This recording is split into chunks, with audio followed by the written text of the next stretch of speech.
thank you everyone for joining us on episode 4 of the BrandMe Spotlight podcast. And today I'm delighted to have Alycia Hirani, who is a designer, artist, and creator specializing in bespoke bridal, corsetry, and boudoir. She graduated with first class honours in fashion design, designed for performance at Birmingham University, and her background started in art, which is why surface texture and embellishments are very important to her as a creator, alongside her ability to expertly pattern cut and drape, which has meant that she can use this combination to produce creations that both look and feel amazing. So now she creates beautiful bespoke garments made with subtle glimmers, hidden personal details, and exquisite textures to make sure your inner beauty shines. So welcome, Alycia, to the podcast. Thank you for joining me today. Thank you for having me. You are very welcome. So we're going to go through obviously a few questions about your journey personally and as an entrepreneur. So tell us where your passion for fashion came from. Sorry, that rhymes, but My passion for fashion. I always try and think of other words for that because it rhymes so much. But really, it came from art. So I've always been an artist. I started out drawing, painting, sculpting. Because of my disability, I couldn't really run around a lot as a kid. So it was a nice activity that I could kind of do, focus on when I was younger. And I just really loved it. It was an amazing way to express myself and experiment. So as I grew up, I kind of added different mediums to that arsenal, in a sense. And when I was in high school, we started doing like home economics or DT classes where we could make a cushion or a pencil case. And I started to really love it. Like at first I didn't. I was terrified of a sewing machine because it's just a needle like jumping up and down at you. But I really fell in love with being able to turn a 2D object, like a piece of fabric, into a 3D garment that can fit a body, especially because bodies are so different and unique. yeah. So it really spoke to me. And then I kept kind of channeling that. I went to do my A levels, again, art and kind of textiles, and then just kind of kept focusing on textiles because it was a lovely, tangible way to wear the art that I made, instead of hanging it up, or it was something you could kind of live in and interact with, which I really loved. Amazing. Yeah, my mum used to make clothes. So that thing you said about the needle going up and down so fast, how it Yeah, it can be reminded me when very she used to scary. sew. So how's your experiences in life so far guided your inspiration for you to start your own business? So I always knew that, like, I had a certain picture of what I wanted to do in my head. And it was also a little bit of spite growing up because people said, oh no, I don't think you could do it, either because the fashion industry and the theatre industry is so fast-paced, so competitive, just on a normal scale kind of thing, but with the added extras of having a disability and managing that. It was something that was going to be really hard to manage. And it's something I really struggled with after finishing uni, because whilst in education, I had the support of education and kind of my tutors, and they were always trying to be like, yes, you can do it. And then when kind of pushed into the workforce, it was like, well, what do I do? Because they're like, they're kind of looking for different things. They want fast workers, people that can travel. And that wasn't something that I was able to do. So I really had to make my own niche. And it took a while for me to then build up that confidence to be able to do that. Because, there's so many people saying, oh, it's really difficult. It's such a saturated market. But for me, I always loved it so much that it just kept coming back. Every time I kept thinking, maybe I should look for an office job and then see if that's something that I'd be able to do. I just kept going back to my passion and trying to figure out how is the best way that I can still keep doing it. Because the reason why I started as well was another reason because of my disability. I have to adapt my own clothes a lot. So it's something I've always needed to do. And also with my South Asian heritage, the Indian outfits that we wear, we often have to get tailored, and either you get someone else to do them or because of my unique figure, I often did them for myself. So I always knew that sewing was going to be in my life. It just depended on what capacity, really. And I had to experiment and try and find ways and help and advice to be able to try and figure out the best way. And I'm still figuring that out. I'm still trying to figure out like a good balance, and also thinking of other things that I never thought of that I could do with my skills and knowledge, which is always very exciting, to see what else could come from it. Yeah, exactly. And the fact that you've focused on stepping into that passion that you have, Yes. and following that guidance that intuitive guidance that you've had about this is what you're supposed to do, because that message kept coming to you. It was just amazing. I love that. That's part of something that I always encourage people to focus on, because when you're following your passion, Yeah. or when you're not following your passion, I should say, or your purpose, you're gonna keep getting that nagging voice in your head that keeps saying to you, Exactly. this is what you're supposed to be doing. Stop Yeah. doing that. And for So me, yeah. I very much, as I grew up, I worried that I was too blinkered in a way, because this has always been my focus. And I thought maybe Mm, there was another path that I just ignored or kind of like strayed away from because I was so blinkered on a certain path, especially when I was questioning what to do after university. mm, But it kept coming back. And even if Emiah like kind of turns into a kind of, in a way, a hobby. I don't know if there's another, like it's my passion. So even if I focus on other things to enable me to have time to do that passion, I feel like that is the core of what I do. I love making beautiful things. I love making people feel good. I love mm, sharing my knowledge. I love old craft that isn't as, I guess, quote unquote popular, maybe.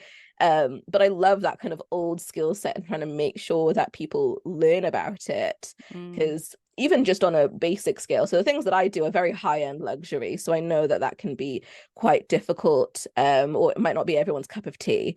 mm, But even on the base level, I kept thinking maybe I should do just workshops on how to just mend your clothes, how to fix a button, how to hem a pair of trousers, mm. because I think these are useful skills. And in this day and age where sustainability is very important, I, for example, try and wear my clothes as much as possible. I'm not always the best. I still have like a pile of, like, clothes that I need to mend. It's always, the things I Yeah, do for myself are always the last things you do, isn't it? exactly. But I think Definitely. they're really important skills to share. So if I can help open people's eyes about that, then that's great. Amazing. Amazing. So what do you think has been the most surprising skill that you've had to learn as a new entrepreneur? I don't know about surprising in a way. Maybe I always knew that you kind of had to have it, but it's the biggest one, which is just confidence. I think Mm, because that can really push you. Like whilst I was in university, I was very confident. I was brave. I tried so many different things. My first collection, I ended up dunking underwater because the themes and concept I had was a like ephemeral, like 3 stages of water. So I was like, yes, I'm gonna try and find a pool, find a photographer that can take photos. And I remember my tutors being aghast at, like, you're doing what? But I was just like, I just wanted to try things. I knew I had the space to try things. But then I mm, think after university, I think that kind of like broke down a little bit, because you're kind of like, right, how am I going to support myself? What do I do? How do I keep busy? That you mm, forget to kind of like be brave and nurture that kind of like confidence. And that's the thing that really, I think, amplifies what you do. And it's something that I'm still trying to build up again, to kind of be confident, share what I do, believe in what I do, and just try something new, because I think that's when the new sparks happen. That's when the exciting things kind of happen.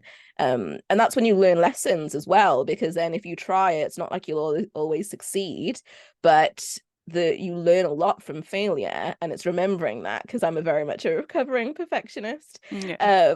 So it's always like remembering that the failures are there for a reason. They're there to teach you and let you move on, because if you didn't have them, then you're either stagnant or you're not really learning, and then you're not really moving forward. So Mm, it was about kind of realizing that and trying to nurture and encourage that, which is what I'm trying to do now. exactly. That is amazing, because again, confidence is something that a mindset and energy Yes. and what you bring into what you do is so important in helping you to really shine and show how amazing that amazing you are, but it's not something that we naturally manifest. It's It like a has to, muscle, I think. It's like you yeah, kind you of have have to it, it's work on there, it. but you have to work on it. You have to work on your stamina, and it can, like, give and take. So I had a low period where I just didn't have any confidence. I made, because it was my social my kind of my like outlet to kind of like release some of my thoughts, my ideas, my creativity. But I didn't always have enough confidence to start my business and be like, actually, people can invest in me and buy in me.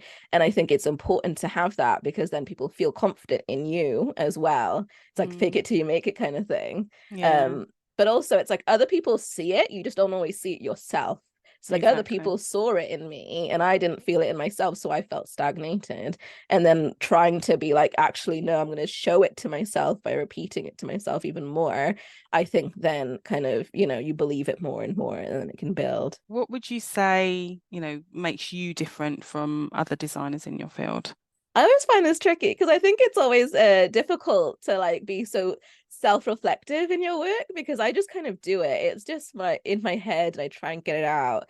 And I'm very much influenced by the people that I've interned and worked with and admired. Mm. But I think it's my aesthetic. And I always think that sounds a bit basic, but I think like my mind is unique. Like it's the ideas that I come up with are unique. The things that I do, the point of view that I have, and the things that I value in my work is unique. People often come to me, again, like an artist, because I do something specific, and they either love that as well, or they want to work with me to create something collaborative that's both, kind of, maybe. But it's just my I don't know, sense of style, I guess, in the Mm. terms of the things that I make, I think really stands out, because I'm very much a maximalist in the things that I sew and create. I like things that are over the top but still elegant and let you shine. Mm. And I always find it funny because even in my own style, I'm kind of the opposite. Oh, I'm well. trying to get a bit brighter, kind of. I tend to have like key things that I love to do, like I love having bright hair or bright nails. Mm. But I'm quite basic and comfy in the style of clothes that I wear. I always said that I exuded my creativity. I don't wear it myself. Um, but I think it was a mixture of, because of my disability, I always thought I want my garments to shine. I don't want to. I'm okay with being in the background and Mm. not being seen. It's not about me. It's about what I create. So trying to step forward and be like, no, actually, I can be there as well as my work, I think has boosted my work as well, because we both kind of like shone light on each other, if I think of my work as a different entity in a way. Um, Yeah.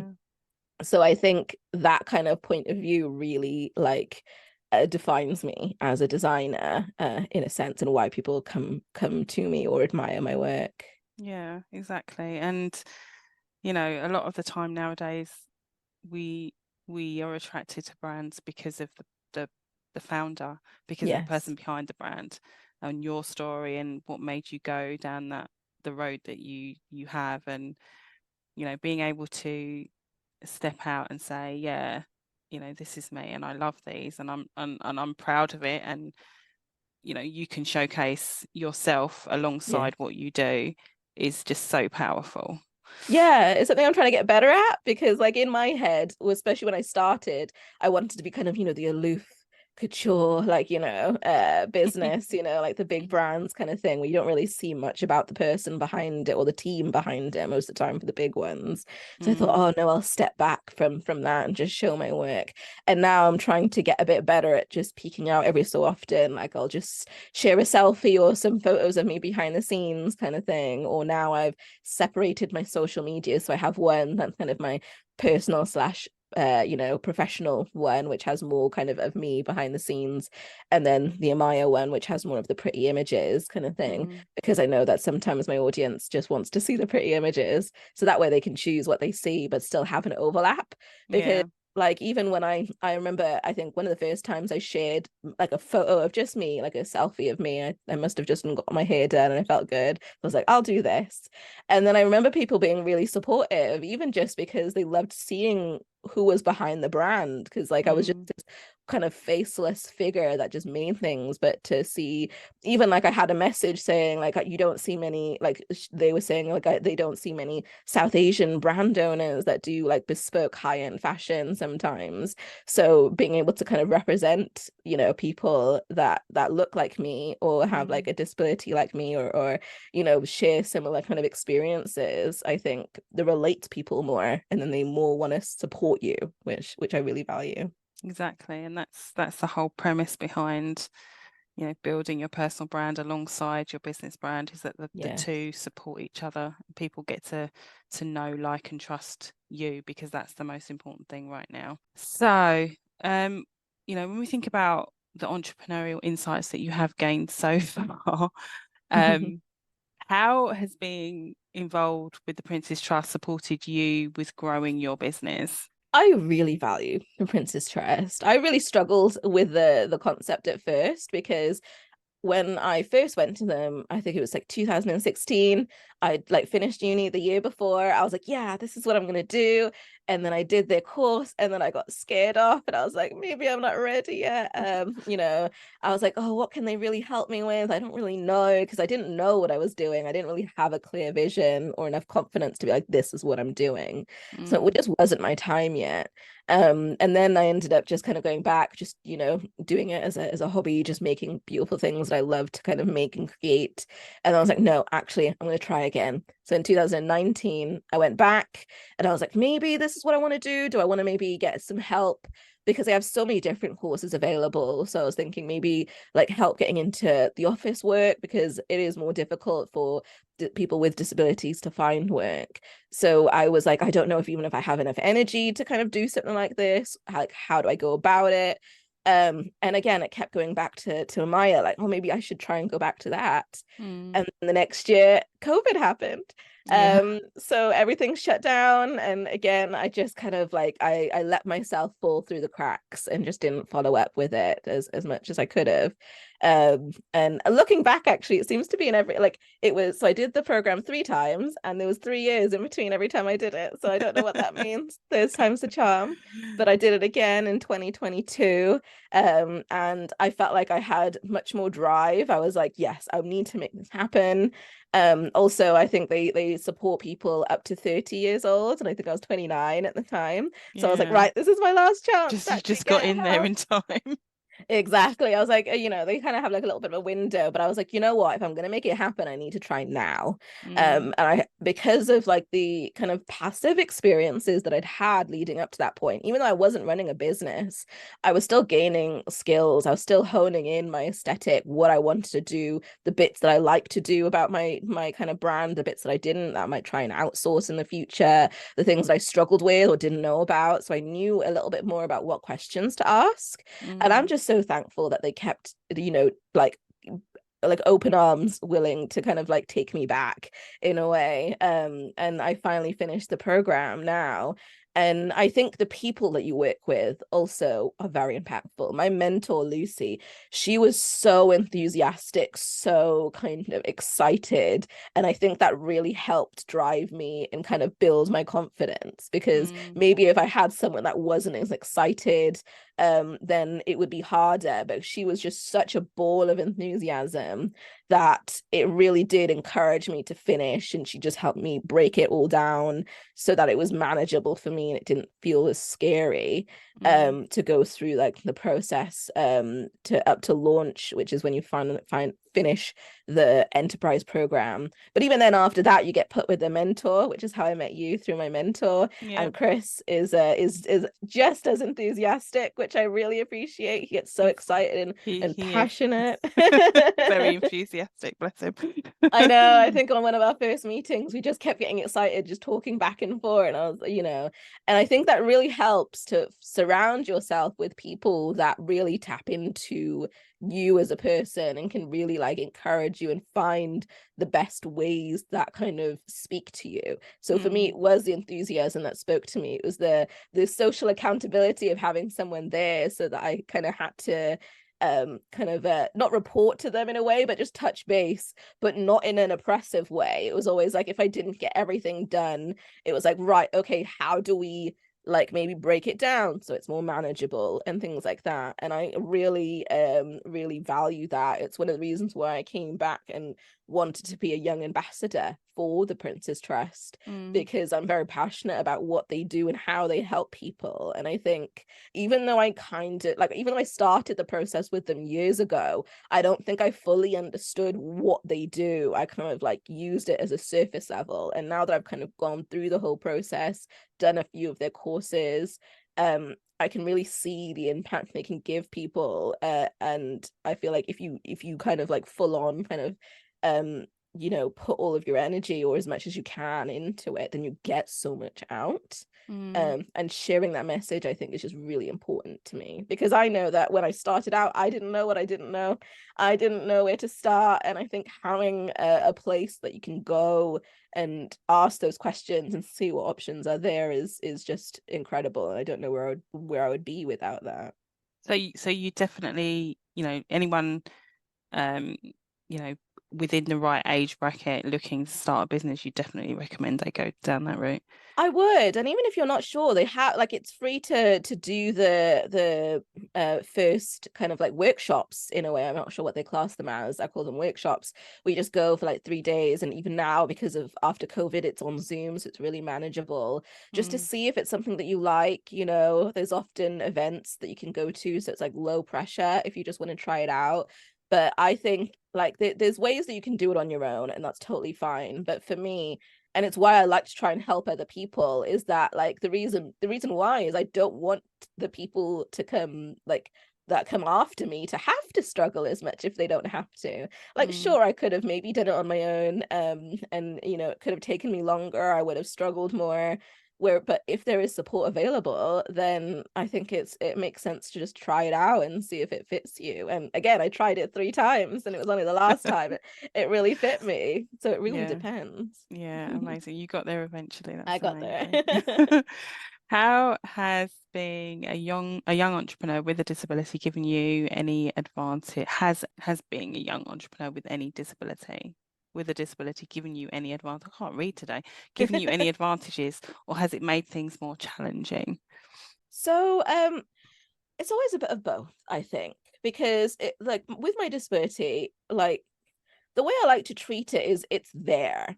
I don't like to think of it as a solely negative or a solely positive thing. I'm always very conscious that I don't want to kind of be preachy or say like, oh yeah, if you work hard enough, you can do it, when that's not always available for people. It's not always accessible. So it's all about like working with it if you can. For me, it was all about learning about balance. And even now, that's not is easy. I don't think you ever fully like figure it out, but it's just about kind of like practicing that and seeing what can I do, what can't I do. It definitely made things more challenging in the sense that I have to consider it. I have to consider my energy levels. I have to consider even just like laying out my studio so I can reach everything, and make sure things like within arm's reach or accessible, or my spaces kind of like move with me so that it's easy to use. But then the advantages is that I already kind of like go through a lot of these experiences, and a lot of them are transitional. I can use some of those experiences in my business. For example, even with my bespoke business, because of my disability, I wear clothes differently. I have to adapt clothes differently. So something that I incorporate in my business and when I'm talking to clients is their needs. And I'll ask, do you have preferences on fabric? Because some people can have sensitivities with textiles and touch. Things like having larger armholes, elastics in places so things are adjustable. And I think that history makes it so that these things are at the forefront of my mind, where they might not be as much for other people, or they surround themselves with other people with disabilities, and then you can kind of like feed off of that and then incorporate that into your own kind of like language when talking to clients. So for me, it really does impact everything that I do. But it also shapes me as a person and designer to kind of like go through the world differently as well.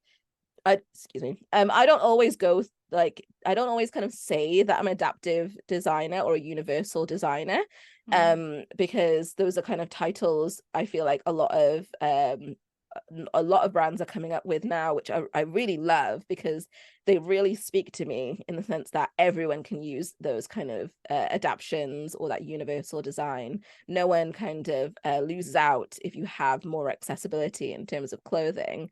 For me, because I do bespoke one off, it's kind of I literally just listen specifically to your needs. And that's something that I really wanted to keep as part of my business.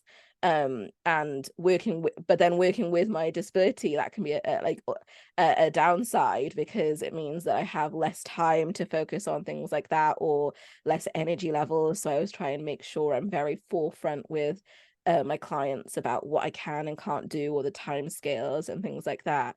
So it's just more things to think about, but I think that builds me into a unique kind of designer and perspective to get in contact and work with in the end. Yeah, and I love the fact that you've been able to incorporate that level of self-awareness, not just for people who have a disability, but for people who don't have a disability Yeah, per se as well, and still be able to sort of say to them, are you sensitive to this material? Is there any body exactly. part that you really You want to favor or you cover? don't favor. Yeah. Like, I never come from a place of judgment. I just want people to feel comfortable. So even if they have a disability or they don't, they struggle to find clothing that fits them, or they're very tall, so that can be also a struggle. So even if it's not a disability or chronic illness, I think everyone has preferences. And I think for Mm. me, I just want people to feel heard when Yeah. they come to me, and have those options available. And that's what I offer to anyone that kind of gets in contact with me, if I can. Yeah, you don't hear that necessarily with fashion as such. You want the person to feel heard. That's a Yeah. really lovely and powerful statement to make. Thank you. Um, okay, so in terms of your own personal growth and development, how important is it for you to continue to learn and grow personally and professionally? And what are you doing to maintain this? I think you're always growing. It's why I never say I'll never be a finished product, because even just personally and with my brand, you're always learning, you're always adapting, you're always changing. Who knows what's gonna come up in the future? So I'm always up for that. I definitely have been scared to do that in the past, because growth can be scary. It can be quite frightening, going out of your comfort zone to actually grow.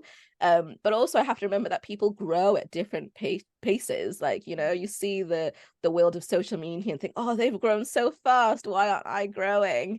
But I think, I think I saw an analogy where it's like, we're all just different plants, and different plants grow at different speeds. Like, some shoot up, some just grow underground, and you don't see anything until they pop up with a shoot.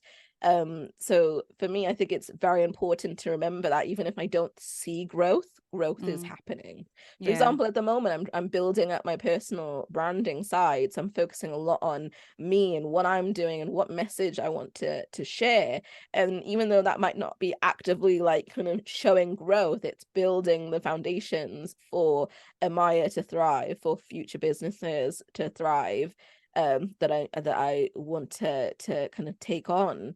And they also split. For example, with the Princess Trust, I came with an idea. I was going to do a Maya, and then I had an idea as like an offshoot to do embroidery boxes, embellishment boxes, so Mm, that I could then teach other people what I do, and share my love and my craft to other people that might not know much about it, or just want to have a meditative experience and have an outlet from their day-to-day job to be able to still have that creativity in their life. Because I'm very fortunate that I try and surround myself all the time with that, but people mm, don't always get the chance.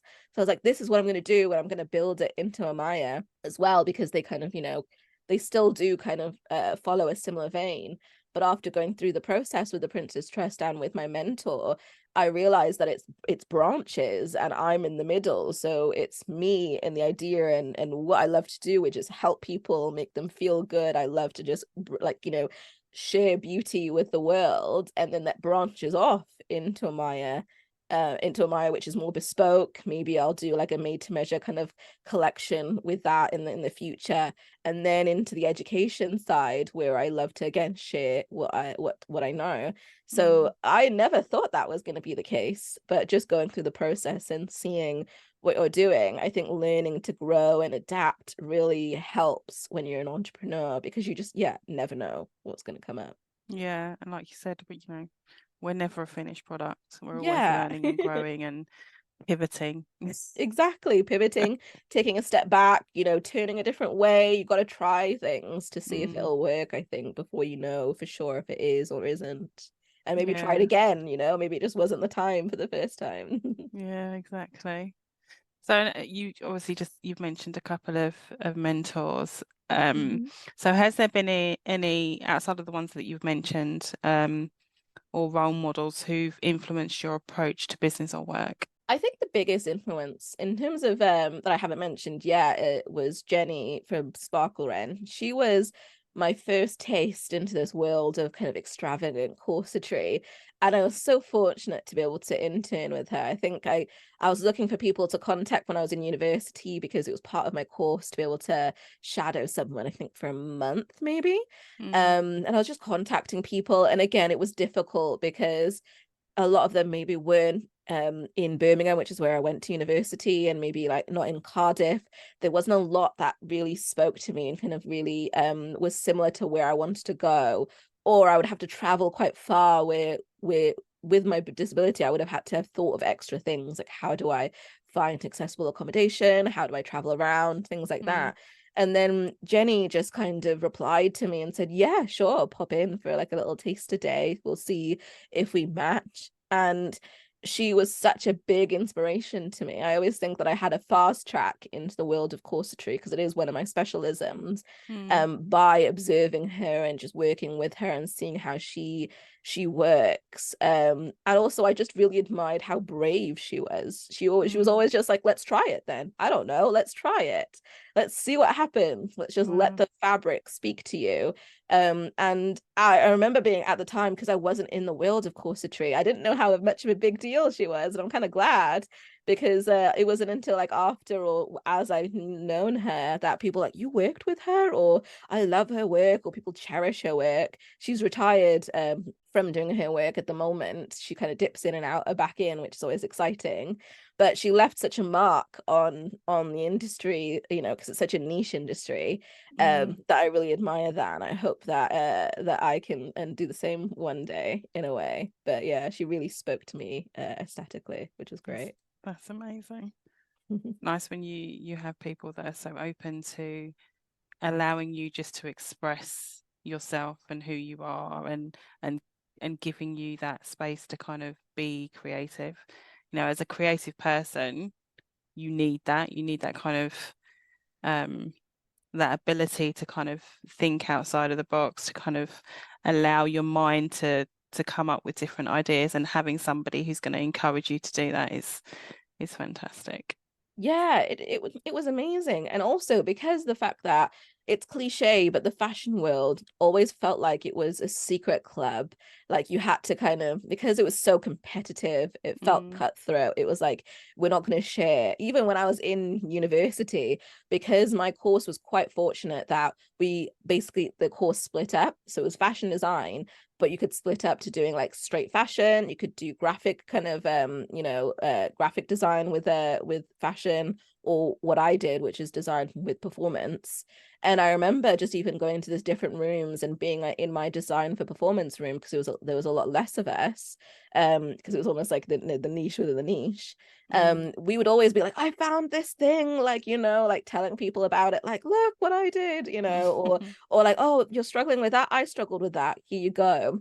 And it felt a bit more in the kind of fashion space. It was more like, oh, you're doing that kind of thing, because it felt so competitive rather than collaborative. And I'm very fortunate that I found spaces that were collaborative, or found the versions of like spaces in theatre or in TV or, in fashion that did have those spaces to nurture that, and I think that really excited my love for it, which could have easily been kind of squashed by all the kind of competitiveness. But I think it's Yeah. much more open now, which I really love. People are sharing more, and the costume world and niche is always really really open and helpful, which I really like. Yeah, that's amazing. So thinking about, all of those things that you've your journey so far, what's the best piece of advice you've ever received? I think it was one which it still sticks me to this day, and it can be used in so many different scenarios. At that stage of my life, I was in high school and I was predominantly using my wheelchair, and I was kind of working up to using my crutches a little bit more. So I was working with my personal assistants in school to kind of like try and like walk down the corridor like at lunchtime or something like that, just to kind of Mm, build up that exercise. And my and what she said to me was like, do you feel pain or are you scared of the pain, kind of thing. And it mm, really made me like reevaluate, like, did I feel pain? Like, is that why I was struggling, or was I just scared of the potential of pain?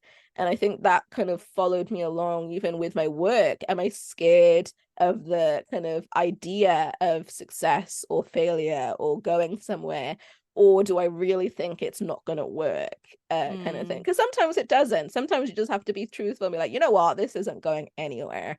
I need to mm, just reevaluate. And sometimes it's just because it's uncomfortable, it's new, you don't know what to expect, and it's just trying to see like which one it is. And I don't know if you ever really know which one it is, but trying to be self-aware enough to be like, which one could it be? Which one is it leaning towards?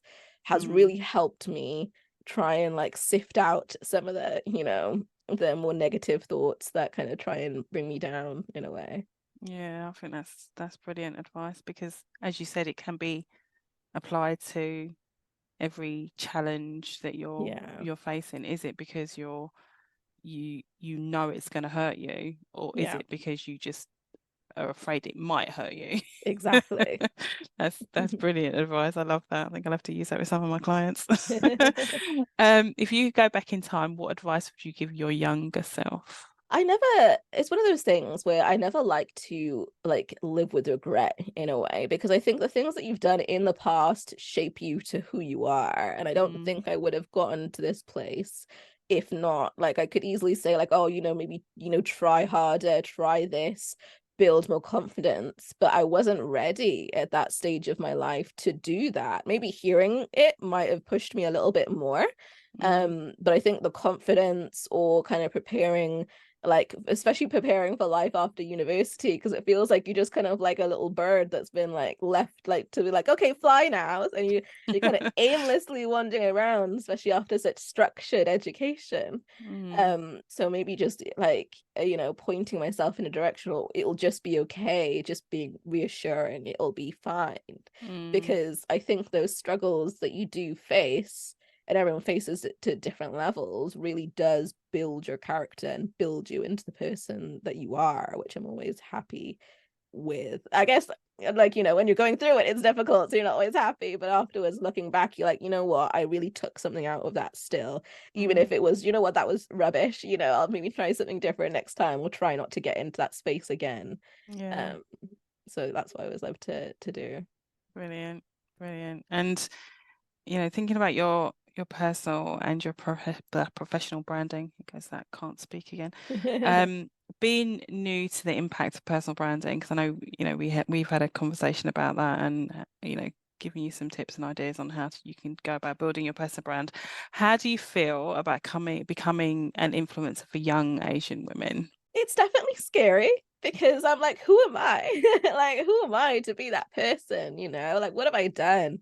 But in a sense, like, growing up for me, when I was growing up, I hardly saw people that look like me in mainstream media, whether that be like South Asian or disabled, like, or even a combination. I know there's one person I follow, Dr. Shani, and she has been a really big inspiration for me as an adult, because it was only the last 5-6 years that I really tried to immerse myself more in the disability and Asian community, because I never really felt like I fit in anywhere. Yeah. So I would love to be that person for someone else, and if I can be, then that would be amazing. I think, like, I'm not used to being so like visible in a sense.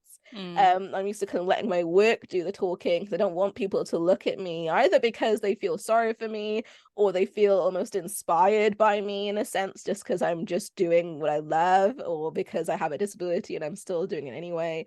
I just want to exist in a way and just do what I do for no reason. But at the same time, I acknowledge that there isn't as much representation. It's definitely better than I was when I was younger, but there's always room for more. And I kept thinking, oh, maybe these places are already filled, but I think there's always spaces for that. And if I can help someone, even just to push them to try something different, try something creative, or just be visible, then I would be very much happy. And it's the reason why I'm trying to kind of focus more on that.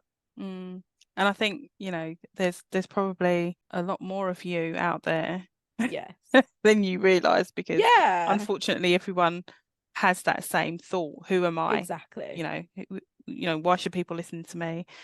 And that's part of my goals, to kind of get people to show how amazing they are, and share their journey, because if it inspires one person That would be to take that amazing. step, it is amazing. That's a brilliant legacy to leave, which leads me nicely into the next question. So in 20 years' time, if you knew you'd achieved your legacy, what would that look like? It's such a tough one, because again, who knows what could happen? Who knows kind of what like turns or like forks in the road I'll approach.